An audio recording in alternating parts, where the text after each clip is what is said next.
بسم اللہ الرحمن الرحیم۔ السلام علیکم۔ B S political science, B S socks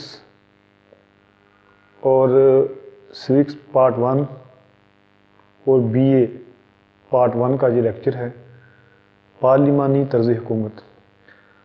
عزیز طلبہ، دنیاوی زندگی کے ساتھ ساتھ آخرت کی زندگی کی تیاری آپ پر اور مجھ پر بھی لازم ہے۔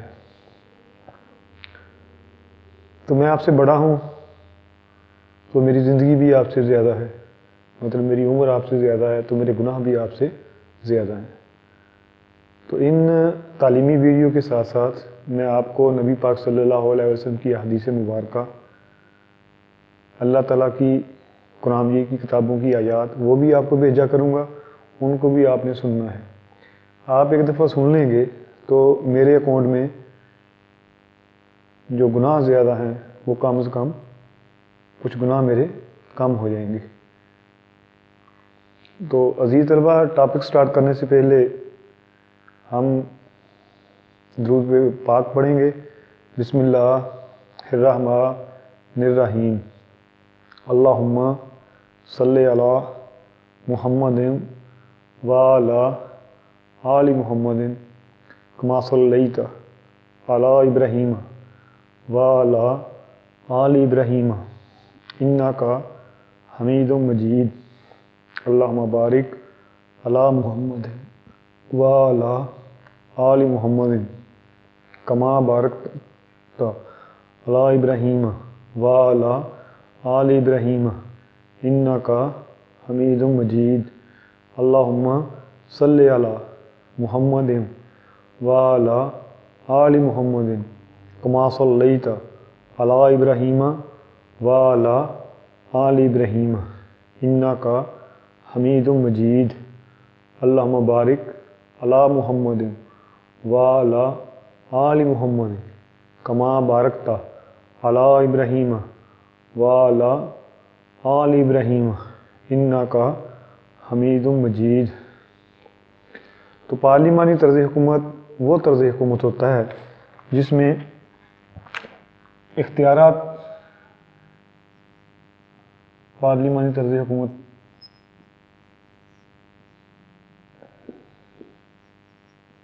ایسا طرز حکومت جس میں تمام تر اختیارات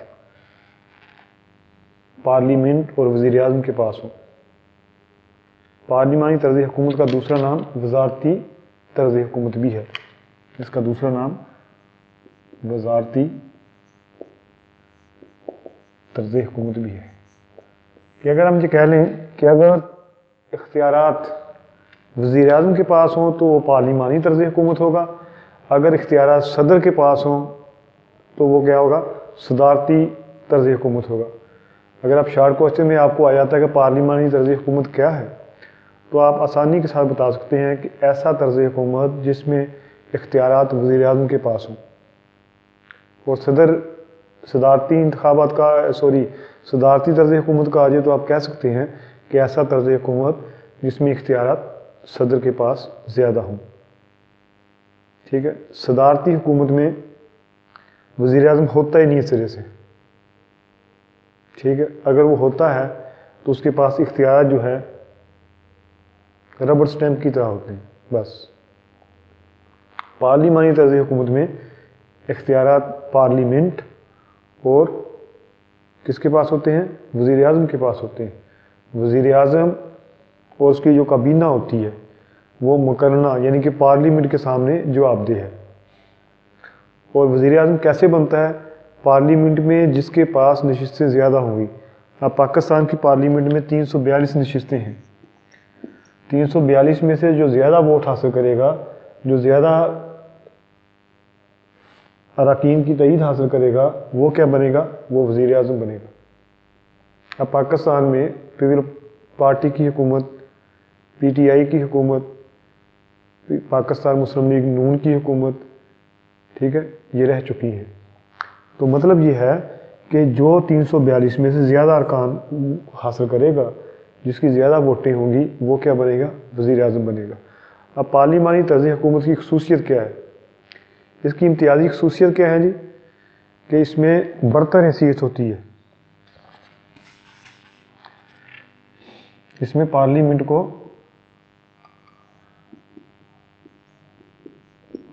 کو برتر حیثیت ہوتی ہے. یعنی کہ پارلیمنٹ کے اراکین اگر وزیر اعظم کے خلاف ہو جائیں تو وہ اپنا نیا وزیر اعظم بھی لا سکتے ہیں. ٹھیک ہے. موروثیت کا خاتمہ یعنی کہ جیسے بادشاہ کے بعد بادشاہ کا بیٹا بن جاتا تھا، ملکہ کے بعد شہزادی حکومت کرتی تھی، ایسا نہیں ہے. جس کے پاس ووٹ زیادہ ہوں گے، جو ایم این اے بن کے آئے گا، ممبر آف نیشنل اسمبلی بن کے آئے گا، اسی کی حکومت ہوگی.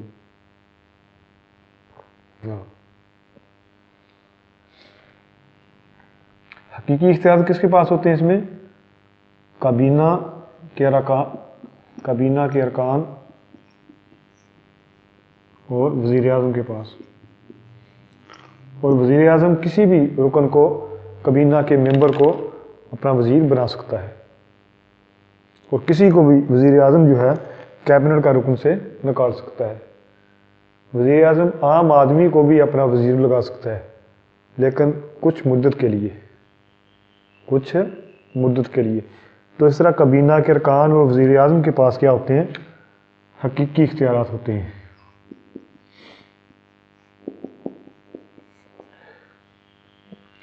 تو عزیز طلبہ، آپ یہ دیکھ لیں کہ یہ پارلیمانی نظام حکومت ہے، اس میں جو 3 شعبے ہوتے ہیں حکومت کے، اس میں ہم آہنگی پائی جاتی ہے. اچھا، اب ایک اور بات سن لیں کہ یہ کابینہ کے ارکان اور وزیر اعظم یہ کس کے سامنے جواب دیتا ہے؟ یہ پارلیمنٹ کے سامنے جواب دیتا ہے. پارلیمنٹ کے سامنے جواب دہ ہوتا ہے. مطلب یہ آل ان آل نہیں ہوتے، یہ ارکان اور وزیر اعظم جو ہے یہ پارلیمنٹ کے سامنے جواب دہ ہوتے ہیں. اس کے بعد حکومت کے ہوتے ہیں 3 شعبے. میں نے آپ کو اس دن پہلے بھی بتایا تھا کہ 3 شعبے ہوتے ہیں: مقننہ،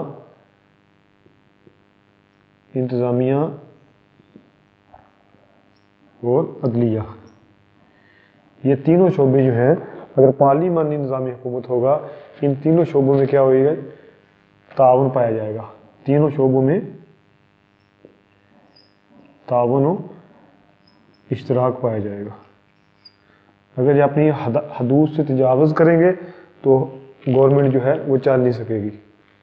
تو اس طرح ان تینوں شعبوں میں کیا پایا جائے گا؟ تعاون و اشتراک پایا جائے گا.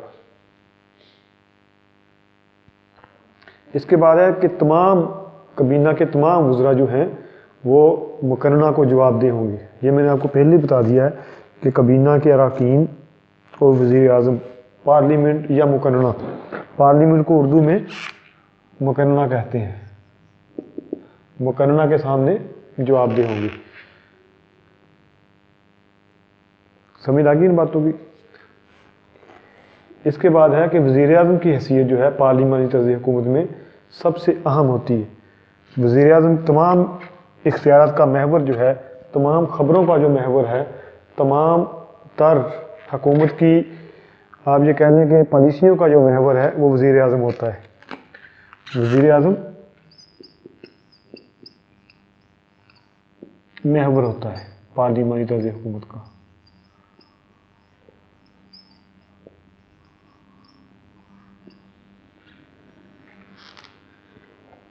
تو اس کے بعد عزیز طلبہ یہ تھی پارلیمانی طرز حکومت کی خصوصیات. اس کے بعد ہم دیکھتے ہیں کہ پارلیمانی طرز حکومت کی خوبیاں کون کون سی ہیں.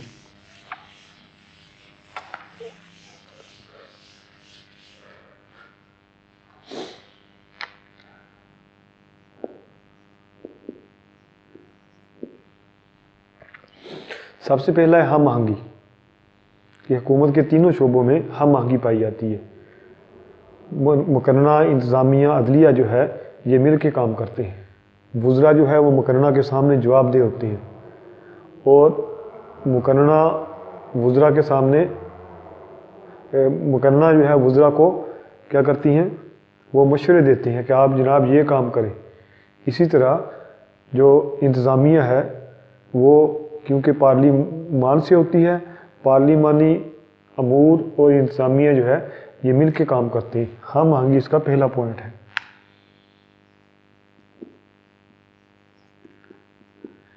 اس کے بعد عزیز طلبہ ذمہ دار حکومت، کیونکہ یہ حکومت اس طرح ذمہ دار ہوتی ہے کہ پارلیمانی طرز حکومت ایک ذمہ دار حکومت ہوتی ہے کہ وزراء اور وزیر اعظم جو ہے انفرادی اجتماعی طور پر مقرنہ کے سامنے جواب دہ ہوتے ہیں، اور مقرنہ کے جو 342 ارکان ہیں وہ وزیر اعظم کے اوپر تنقید بھی کر سکتے ہیں، وہ وزیر اعظم کو سوال بھی کر سکتے ہیں۔ اس لیے ذمہ دار حکومت جو ہے وہ پارلیمانی طرز حکومت ہے۔ اس کے بعد لچکدار نظام۔ لچکدار کیسے ہے کہ وزیر اعظم جس مرضی وزیر کو نکال سکتا ہے، اور مقرنہ مل کے، مقرنہ کے 342 ارکان پاکستان میں اور دیگر ملکوں میں، اگر وہ مقرنہ چاہے، پارلیمان چاہے، پارلیمنٹ چاہے تو 1 منٹ کے اندر وزیر اعظم اپنا تبدیل کر سکتی ہے۔ تو اس طرح یہ لچکدار نظام ہے۔ یہ نہیں کہ عمران خان وزیر اعظم بن گیا ہے، نواز شریف بن گیا ہے، یوسف رضا گیلانی بن گیا ہے یا مودی بن گیا ہے تو اس کو ہم نکال نہیں سکتے، اس کو آپ 1 منٹ کے اندر اندر نکال سکتے ہیں۔ لیکن اس کے لیے کیا ہونا چاہیے؟ پارلیمان کے جو ارکان ہیں، پارلیمان کے ارکان جو ہیں ان کی اکثریت آپ کے پاس ہونی چاہیے۔ اکثریت ہوگی تو آپ 2 چٹکیاں ماریں گے اور وزیر اعظم تبدیل۔ اس کے بعد قابل وزیر اعظم۔ ہر پارٹی جو ہے وہ قابل وزیر اعظم لگاتی ہے۔ اگر وزیر اعظم نکما ہوگا تو وہ ملک و قوم کو بھی تباہ کر دے گا۔ حکومت اسی پارٹی کی بنے گی جس کے پاس اکثریت ہوگی، جس کے پاس اکثریت ہوگی۔ اب پاکستان میں پی ٹی آئی کی حکومت ہے، پی ٹی آئی کی اکثریت ہے، تو 2-4 دن پہلے وزیر اعظم صاحب نے بیان دیا کہ میری تو تیاری نہیں تھی، مجھے تو پتہ ہی نہیں تھا۔ تو ایسے نظام نہیں چلتا، بلکہ قابل وزیر اعظم جو ہوتا ہے وہ اپوزیشن سے بھی اچھے ارکان کو لے لیتا ہے، اپوزیشن کی بات بھی مان لیتا ہے۔ اب دیکھیں نا کہ بڑے بڑے ذہین فتین لوگ ہوتے ہیں، 342 ارکان میں 342 ارکان میں سے بڑے بڑے ذہین لوگ ہوتے ہیں۔ آپ کسی بھی اچھے آدمی کو لے لیں جو آپ کو لگتا ہے کہ کام کرنے والا ہے، تو اس طرح قابل وزیر اعظم ہونا بہت ضروری ہے۔ برطانیہ میں چرچل، ایڈن، لارڈ جارج، ٹھیک ہے، قابل وزیر اعظم رہے ہیں۔ پاکستان میں بھی بڑے بڑے قابل وزیر اعظم گزرے ہیں، ذوالفقار علی بھٹو ہے، میاں محمد نواز شریف ہے، بہت بڑے بڑے قابل جو ہے وزیر اعظم گزرے ہیں۔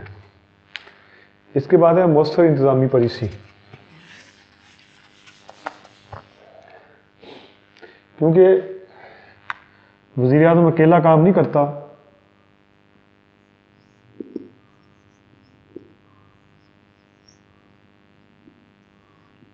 وزیر اعظم اکیلا کام نہیں کرتا، تو اس کے لیے کیا کرنا پڑتا ہے؟ وزیر اعظم جو ہے وہ کابینہ کو اپنے اعتماد میں لیتے ہیں اور اراکین اسمبلی کے ساتھ صلاح مشورہ کرتا ہے اور ایک ایسی انتظامی پالیسی نافذ کرتا ہے کہ جس کی وجہ سے کیا ہو کہ ملک بھی بہتر ہو، قوم کو بھی فائدہ ہو، مہنگائی بھی کنٹرول میں رہے اور عوام کو زیادہ سے زیادہ سہولیات بھی ملے۔ سیاسی تربیت۔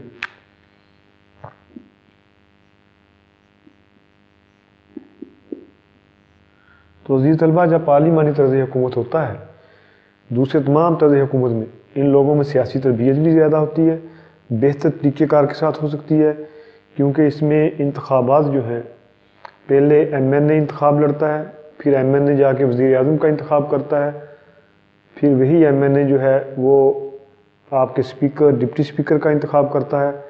تو اس طرح جو ہے عوام کو، ٹھیک ہے جی، سیاسی، اقتصادی، سماجی اور بین الاقوامی معاملات سے بھی آگاہی رہتی ہے، کیونکہ وزیر اعظم اس کی کابینہ جو ہے وہ مختلف کام سر انجام دیتی ہے، جس کی وہ تشہیر بھی کرتے ہیں اور بحث مباحثوں میں بھی حصہ لیتے ہیں، جس کی وجہ سے عوام کی سیاسی تربیت بھی ہوتی ہے۔ تو عزیز طلبہ، اس طرح یہ ہمارا پارلیمانی طرز حکومت، ٹھیک ہے، اس کی تعریف میں ایک دفعہ پھر آپ کو دہرا دیتا ہوں کہ ایسا طرز حکومت جس میں اختیارات وزیر اعظم اس کی منتخب کابینہ کے پاس ہو، یا ایسا طرز حکومت جس میں تمام تر اختیارات وزیر اعظم اور وزراء کے پاس ہوں، اور وہ وزراء جو ہیں وہ پارلیمان کے سامنے جواب دہ ہوں۔ تو عزیز طلبہ، تعلیم کے ساتھ ساتھ میرے جو نبی پاک صلی اللہ علیہ وآلہ وسلم کی حدیث مبارکہ آپ کو بھیجتا ہوں، ان کو بھی آپ دیکھیں، ان کو دیگر لوگوں تک پہنچیں، تاکہ آپ اور مجھے جو ہے آخرت میں کامیابی و کامیابی مل سکے۔ آمین۔ اللہ حافظ۔ پروفیسر رؤف رشید، بحث کو اجازت دیجیے۔